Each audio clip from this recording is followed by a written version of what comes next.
Hi, it's Kate from True Blue Homeschool, and we're here at the super sunny Lake State Park in northern Colorado.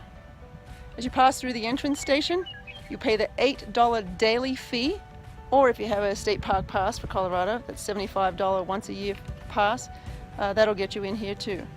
If there's no one at the attendance station, you'll stop here at the pay station. You can get all sorts of information, pamphlets, look at the map, and pay your fees right here. If you plan on camping, it's $24 a night in addition to the $8 a day fee. There is a pay station right here to pay by credit card. They do have the cash insert right here if you wanted to pay by cash. Fill out one of the envelopes in the red box depending on whether you're just staying for the day or whether you're camping, and you can drop it in the box.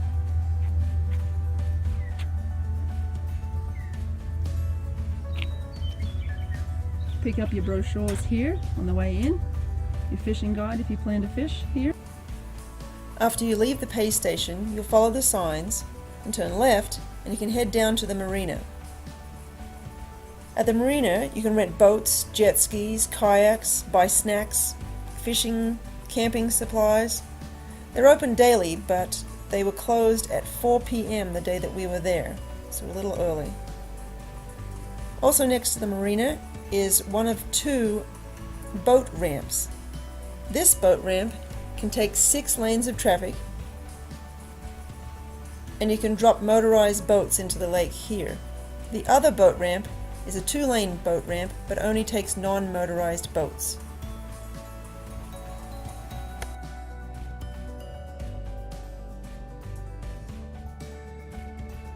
Campground is pretty well maintained. They have on-site camp hosts. The roads are paved. They are a little old and worn out. Even in the camp pads, there are some eroded places, not perfectly level, but it is at least paved. They're in loops. These roads are in loops, and each loop has toilet facilities close by. Some have a swing set close by. At the end of each loop, the lake. There's a walking trail all around the lake.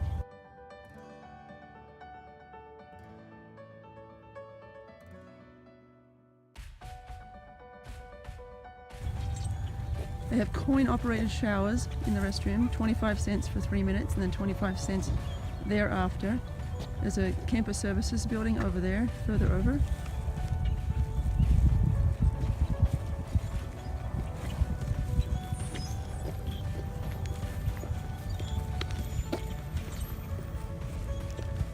Each row has a garbage can at the end of the row, the opposite end to the lake. My row has 2 water faucets. There is no on-site, on each site, water or sewer. There is a dump station at the end of the rows, furthest away from the lake.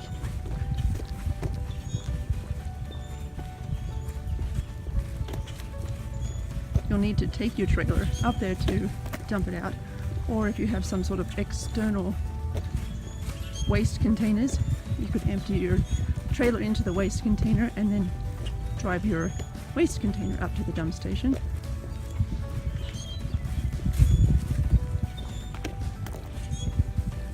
Around checkout time on Sunday, there was about 4 or 5 cars waiting in line for the dump station. I wanted to show you what the campsites here at Boyd Lake State Park look like, so you know what you're getting into if you decide to come here. We are looking at campground 34. Let's take a look. Now this is not my campsite, I didn't stay at this particular one, but this is empty, so I wanted to show you what you get for your money here. So each campsite has a fire ring, picnic table. They do groom the gravel when people move out. Makes it look just a little neater. The site pad is paved. This one is sloped downhill and it is bumpy, a little uneven. Each site has electricity, 50 amp, 30 amp, and standard plug-ins. And although the sites do not have water, there is water nearby.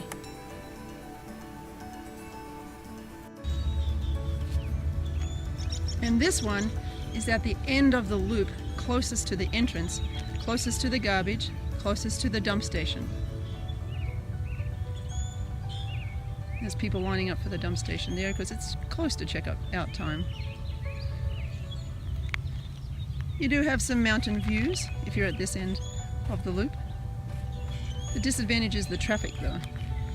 People coming in and out of the state park come in through the road right by this end of the loop, the non-lake end of the loop.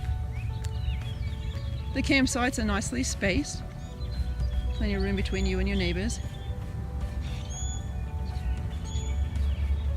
The nearest restroom from this particular campsite is a couple hundred yards away in the next loop over at the Campus Services building. I believe that building is closed for the winter though. If you want to be closer to the facilities and closer to the lake, you'd want to pick a spot at the other end of the loop, the lake end of the loop, and you can reserve your own particular spaces. It's not a private campground where they pick the space for you. So it's a weekday at the end of April,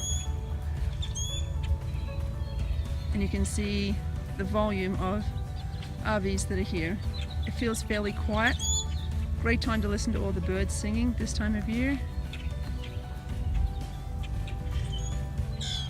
And we started our reservation on a Saturday, this past Saturday.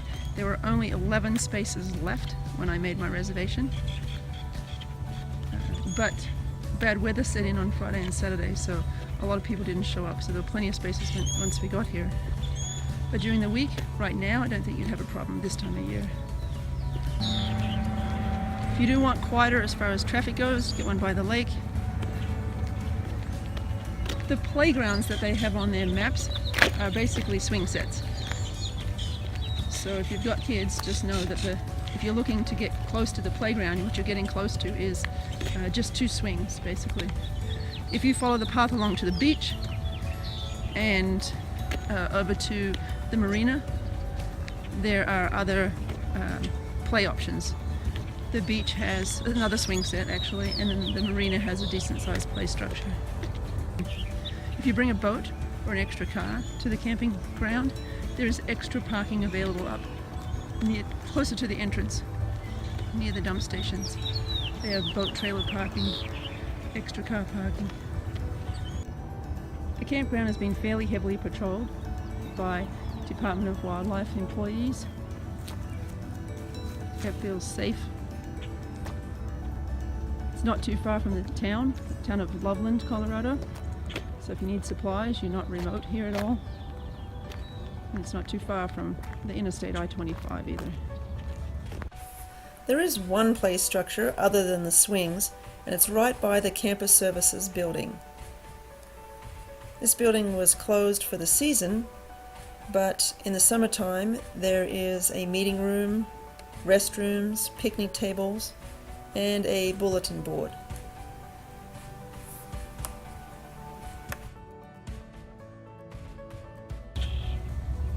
If you plan on fishing while you're at Lake State Park, just keep in mind there are a couple of restrictions on walleye and bass. The lake itself is a really popular water sports destination.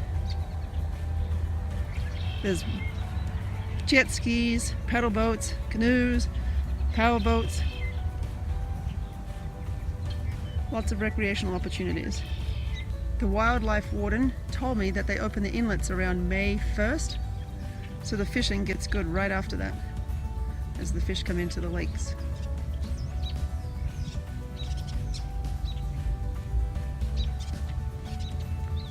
If you prefer hiking or biking, the trails are really well maintained. Wide cement paths for biking, skating, walking, running.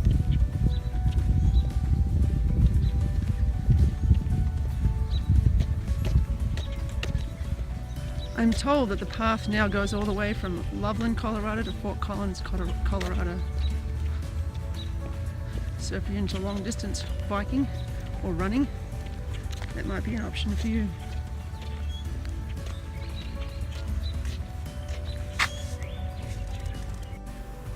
Well, that's it for this True Blue walkabout through Boyd Lake State Park in northern Colorado. Overall, I'd give it a thumbs up. So if you're looking for a state park campground in northern Colorado, a short drive from the interstate and close to the town for services, then you should consider Boyd Lake State Park. Thanks for joining us on our latest True Blue adventure. If you have been to Boyd Lake State Park or have any questions, leave a comment below. Be sure to hit that subscribe button to follow us as we homeschool one adventure at a time.